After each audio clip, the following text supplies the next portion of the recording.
Pakistan overseas کے بڑے جی مسائل ہیں، اور ان مسائل میں مسلم لیگ نون جو ہے یا ان کی جو قیادت ہے وہ کیا کردار پرتگال والی کر رہی ہے. تو آج کل جو ہے اس مسلم لیگ حکومت نے آتے ہی جو ہے نہ صرف اوورسیز کمیشن کو متحرک کیا ہے، بلکہ اس کے ساتھ ساتھ جو ہے اوورسیز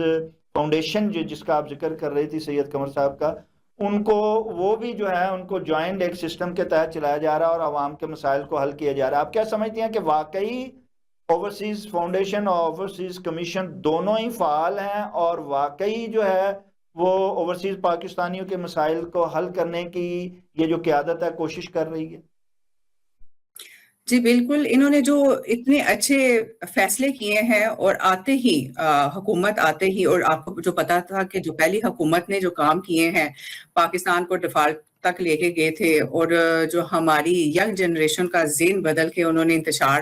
اور بے صبری اور جو ان کو بدتمیزی اور بد تہذیبی سکھا دی ہوئی تھی اس کو فیس کرنا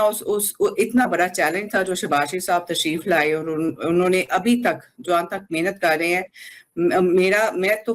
فخر محسوس کرتی ہوں کہ ہمیں ایسی قیادت نصیب ہے جو آتے ہی کام انہوں نے فیصلے کیے. اور جی آپ میڈم جی شبنہ، مریم آپ صاحبہ جو ہے کہ دونوں جو تنظیمیں ہیں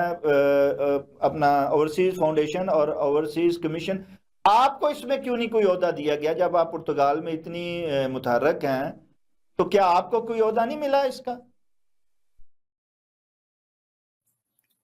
ابھی تو یہ جو مجھے عہدہ مل گیا ہوا ہے الحمدللہ، میں تو اس سے اتنی خوش ہوں. اگر وہ اس قابل سمجھتے ہیں، ابھی مزید وہ انہوں نے کہا تھا کہ یہ کوآرڈینیٹر بنائیں گے،